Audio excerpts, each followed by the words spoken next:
बिस्मिल्लाहिर्रहमानिर्रहीम, अस्सलाम वालेकुम। जी देखिए 84 आया मुबारका देख लीजिए, सूरह मोमिनून की। इरशाद होता है कुल लिमनिल अर्दु व मन फीहा इन कुंतुम तालमून सयक़ूलूना लिल्लाह कुल अफला तज़क्करून कुल मर रब्बुस समावाति सब'i व रब्बुल अर्शिल अज़ीम सयक़ूलूना लिल्लाह कुल अफला तत्तकून कुल मम बियदिही मलकूतु कुल्लि शैइन व हुवा युजीरु फला युजारु अलैहि इन कुंतुम तालमून सयक़ूलूना लिल्लाह कुल फअन्ना तुस्हरून बल अतैनाहुम बिल हक्कि व इन्नहुम लकाज़िबून। सदक़ल्लाहुल अज़ीम। आयत 84 से 90 तक की तिलावत, तर्जुमा सुनिए। फरमाया कि उनसे फरमाइए, यानी कि यहाँ पे खिताब नबी करीम सल्लल्लाहु अलैहि वसल्लम से है कि नबी सल्लल्लाहु अलैहि वसल्लम आप उनसे फरमाइए कि ज़मीन और जो कोई इसमें रह रहा है सब किसके मिल्क हैं अगर तुम कुछ जानते हो। वो फौरन बोल उठेंगे कि सब कुछ अल्लाह का है। तो आप फरमाएं फिर तुम नसीहत कबूल क्यों नहीं करते। उनसे दरियाफ्त फरमाइए कि सातों आसमानों को का और अर्शे अजीम यानी सारी कायनात का इक़्तिदार आला का मालिक कौन है।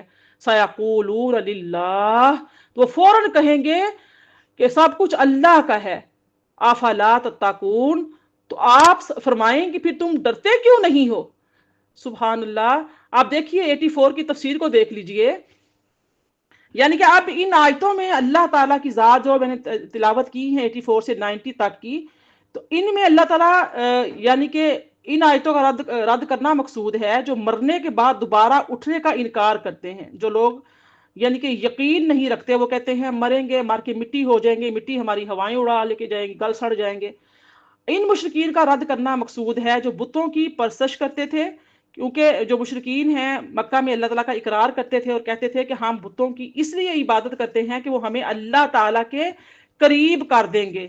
फिर अल्लाह ताला ने उस पर 3 दलीलें कायम फरमाई हैं इस पर। अब ये जो आया मुबारका है ना, अक्सर लोग जो हैं इस पे कोट करते हैं, जो हर एक के ऊपर शिरक का दावा फतवा देते हैं ना, तो वो भी इन आयतों को कोट करते हैं कि जनाब ये औलिया अल्लाह की तालीमात को, सूफिया कराम की तालीमात को इसलिए पढ़ते हैं या इसलिए उनसे अकीदत रखते हैं, ये कहते हैं कि लोग हम ये अल्लाह के करीब कर देंगे। ये तो बात बिल्कुल ठीक है। एक जो पत्थर से बनी हुई मूर्तियां हैं वो अल्लाह के करीब कैसे कर सकती हैं। एक जो जीते जागते इंसान हैं जो अल्लाह की राह में तबलीग करते हैं, जो अल्लाह ताला की राह में अपने शब रोज लगाते हैं, अल्लाह के पाकी आयात सामने तिलावत करते हैं, पढ़कर बताते हैं, सुनाते हैं, आयात को खोल कर समझाते हैं, तो अपने अमल से भी अपने हर तरीके से जब वो बताते थे, तो क्या जो सहाबा कराम है, ताबईन है, तबा ताबईन है, सालिहीन है, सूफियाए कराम है, औलियाए इज़ाम है, इन सारा सब ने जब तक जिंदगियां गुजारी, जहां तक जब तक जिंदा रहे, उन्होंने अल्लाह ताला की दीन की इशाअत का ही तो काम किया। तो अल्लाह पाक के कुर्ब का जरिया तो कायम क़यामत तक कोई ना कोई आता रहेगा। और किसी ना किसी तरीके से अल्लाह ताला की, अब हम, मैं और आप, हम जो जमा होते हैं वो किस लिए होते हैं, अल्लाह पाक का कुर्ब पाने के लिए, अल्लाह पाक के कुरान पाक को सुनने के लिए, समझने के लिए। अगर हम घर में तर्जुमा पढ़ते हैं, हम तर्जुमे को उसी के से नहीं समझ सकते जितना कि हम हदीस की रोशनी में खोल खोल कर उसको, उन आयात पर हम लोग हैं उनको सुनते हैं, उनको समझते हैं, उनको पढ़ते हैं, उन पर गौर फिक्र करते हैं। तो ये यकीनन हम एक दूसरे के लिए अल्लाह पाक के कुर्ब का जरिया है। कहीं ना कहीं हमारा दिन बहुत अच्छा गुजरता है, हमारे दिन में ये आयात जो हमने पढ़ी होती है, जो हदीस हमने सुनी होती है, हमारे दिन का आगाज अच्छा होता है। हम, हमारा जो ध्यान है वो अल्लाह ताला की तरफ लगा रहता है, हम इस्तिगफार करते हैं, हम अल्लाह के करीब होते हैं, अल्लाह पाक के कुर्ब का पाने का जरिया है हम एक दूसरे के लिए। तो अब इन आयतों को जो मुशरिकीन के लिए नाजिल हुई हैं, इनको भोले भाले लोगों के सामने यानी कि अपनी बात को, अपनी अना को तस्कीन देने के लिए ऐसी आयतों को तरोड़ मरोड़ कर पेश कर देना और गुमराह करना, ये बहुत बड़ी यानी कि गुमराही की बात है। ऐसा नहीं करना चाहिए। यहाँ पर 3 दलीलें कायम की गई हैं। फरमाया ये जमीन, इसमें जो लोग हैं वो किसकी मलकियत है, सवाल है। और हशर पर इससे इस तरह इस्तदलाल है कि जब तुम ये जानते हो कि इस जमीन को, इसमें बसने वाले लोगों को हमने पैदा किया, हमने इनको जिंदगी और कुदरत अता की, तो फिर वाजिब है कि इनको फना करने के बाद भी हम इनको जिंदगी देने पर कादिर हैं। वो इनकार कर रहे हैं, तो या तो अपनी जिंदगी का, अपनी पैदाइश का इनकार करें कि वो पैदा किस तरीके से हुए, अपनी पैदाइश पे तवज्जो करें, गौर फिक्र करें कि वो क्या थे, उनकी क्या हस्ती थी, उनका कोई नामो निशान था। अल्लाह पाक एक नापाक कतरे से तुम्हें पैदा करने, सही सालम इंसान, जीता जागता, बोलता, खाता पीता, चलता फिरता इंसान, ने अल्लाह पाक तुम्हें पैदा फरमाया, तमाम तुम्हारे लिए असबाब मुहैया फरमाए, जो इस पर कादिर है जब तुम्हारा कोई वजूद नहीं था, तुम्हें वजूद में लाने पर कुदरत रखता है, जब तुम्हें वजूद देने के बाद तुम्हें एक जिंदगी एक अरसा तुम गुजार लेते हो दुनिया में, तो फिर जब तुम्हें वो मौत देगा तो क्या मौत के बाद तुम्हें दोबारा जिंदा नहीं कर सकेगा? यकीनन वो कादिर है, वो जरूर जिंदा करेगा। ये सब कुछ उसी की मलकियत में है। और फरमाया और बुतों की इबादत की नफी पर इस तरह से दलाइल हैं कि जिसने तुमको जिंदगी अता की और जिंदगी गुजारने के लिए बेशुमार नेमतें अता की, वो इसका मुस्तहिक है कि इसकी इबादत की जाए, ना कि वो जो किसी किस्म का नफा या जरर पहुंचाने पर कादिर नहीं है। और फरमाया क्या फिर ये तुम नसीहत हासिल नहीं करते?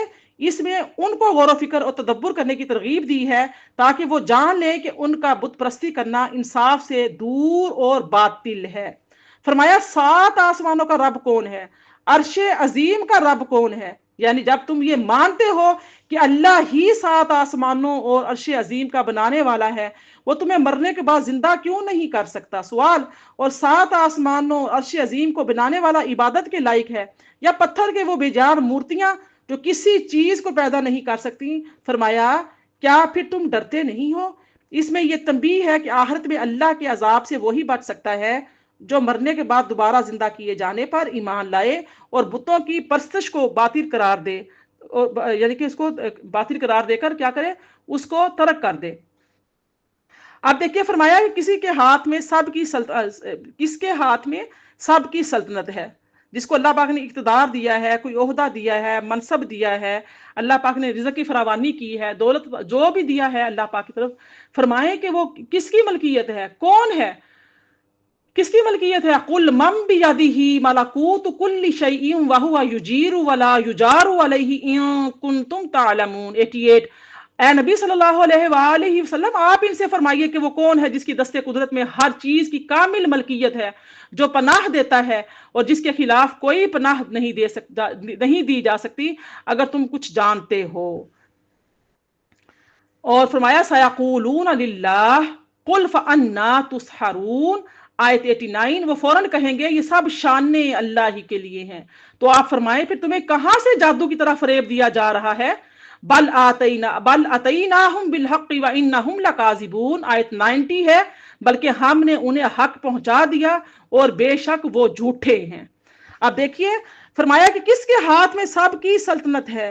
पहले अल्लाह ताला ने जमीन को बनाने का जिक्र किया, फिर अल्लाह ने 7 आसमानों और अर्शे अजीम के बनाने का जिक्र फरमाया, फिर अपनी कुदरत के अमूम और शमूल बताया कि तमाम चीज़ों को इसी ने बनाया है। तो जो ऐसा ज़बरदस्त कादिर है वो तुम्हें मौत देकर फिर जिंदा क्यों नहीं कर सकता? और जिसने इस सारी कायनात को पैदा किया है वो इबादत का मुस्तहिक है या पत्थर के बेजान मूर्तियों का? ये अल्लाह पाक ने सवाल किया है। फरमाया फिर तुम कहां से जादू किए गए हो, यानी तुमने किससे धोखा खाया है? इनका धोखे देने वाला शैतान है और इनकी बातिल ख्वाहिशें हैं। इंसान अपनी जब बातिल ख्वाहिशों के पीछे चलता है तो वो धोखा खाता है और वो शैतान का रास्ता है, गुमराह रास्ता है। और फरमाया हम हक लेकर आए हैं और ये हक की तकजीब करने वाले हैं, हक को झुटलाने वाले हैं। आयत जो है वो 91 देखिए 91 और 92। फरमाया मत्तखज़ल्लाहु मिन वलदिन व मा काना मअहु मिन इलाहिन इज़ल लज़हब कुल्लु इलाहिन बिमा खलक़ वला अला बअदुहुम अला बअद सुब्हानल्लाहि अम्मा यसिफून आलिमिल गैबि वश्शहादति फतआला अम्मा युश्रिकून। तर्जुमा समाअत फरमाए अल्लाह ने अपने लिए कोई औलाद नहीं बनाई और ना ही उसके साथ कोई और खुदा है, वरना हर खुदा अपनी अपनी मखलूक को जरूर अलग ले जाता और यकीनन वो एक दूसरे पर गलबा हासिल करते और पूरी कायनात में फसाद बपा हो जाता। अल्लाह इन बातों से पाक है जो वो बयान करते हैं, वो पोशीदा और आश्कार सब चीज़ों का जानने वाला है।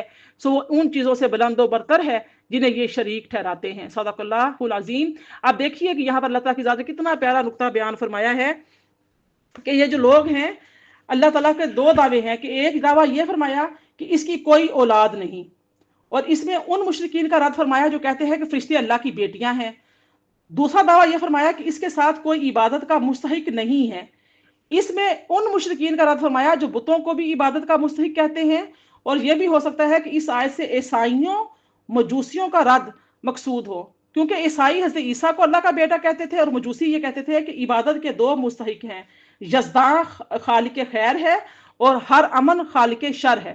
احمر جو جن کے ہرمن جو ہے نا، احرمن، یہ خالق شر کا وہ کہتے تھے کہ احرمن جو ہے وہ خالق شر ہے، اور جو ہے یزداں خالق خیر ہے۔ انہوں نے دو رب بنائے ہوئے تھے۔ پھر فرمایا ورنہ ان میں سے بعض دوسرے بعض پر غالب آ جاتے، جیسے جب متعدد بادشاہ ہوں تو ان میں اقتدار کی کشش جو ہے نا وہ کش بکش رہتی ہے۔ آپ دیکھ رہے ہیں اپنی آنکھوں سے بھی کہ جو دو لوگ ہوتے ہیں اقتدار میں آنا چاہتے ہیں تو ان کی آپس میں کیا کشمکش چلتی ہے اور کیا کچھ ہو رہا ہے، کتنی تباہی و بربادی کر دیتے ہیں ایک کرسی کے لیے، اقتدار میں آنے کے لیے۔ ایک حق پہ کھڑا ہوتا ہے، ایک باطل ہوتا ہے، اور کس طریقے سے پھر وہ اپنے باطل کو پکا کرنے کے لیے، اس کو قائم کرنے کے لیے کتنی تگ و دو، کوشش، قتل و غارت، خون ریزی، جو کچھ ہو رہا ہے آپ خود دیکھیں یہ لڑائی، یہ فساد کس چیز کا ہے۔ اور ہر کبھی اپنے سے ضعیف پر غالب آنا چاہتا ہے، اور ہر ضعیف اور مغلوب ہو وہ الوہیت کا مستحق نہیں ہوتا۔ اور اس دلیل سے اللہ کی اولاد کی بھی نفی ہوتی ہے، کیونکہ بیٹا بھی ملک اور سلطنت کے حصول کے لیے باپ پر غالب آنے کی کوشش کرتا ہے، جیسے اورنگزیب نے اپنے باپ شاہ جہاں کو اقتدار سے محروم کر کے قید خانے میں ڈال دیا تھا۔ تو سورہ مومنون کی جو 92 آیت ہے، آیت نمبر 92، اس میں فرمایا کہ وہ عالم الغیب و شہادہ ہے، یعنی وہ ہر باطن اور ہر ظاہر کا جاننے والا ہے۔ اللہ تعالیٰ کے سوا کسی اور پر عالم الغیب کا اطلاق کرنا جائز نہیں ہے، یہ اللہ تعالیٰ کی صفت مختصہ ہے۔ اور سورہ انعام کی آیت 50 میں ہم نے اس یعنی کہ عالم الغیب و شہادہ کی مکمل طور پر ہم نے تفسیر پڑھی ہے، اور میں پہلے سے پہلے بیان کر چکی ہوں، تو لہٰذا اس کا یہی اتنا ہی ہے۔ آگے دیکھیے آیت نمبر 93 میں آ جائیے۔ بسم اللہ الرحمن الرحیم۔ اللہ فرمایا قُل رَبِّ إِمَّا تُرِيَنِّي مَا يُوعَدُونَ رَبِّ فَلَا تَجْعَلْنِي فِي قَوْمِ الظَّالِمِينَ۔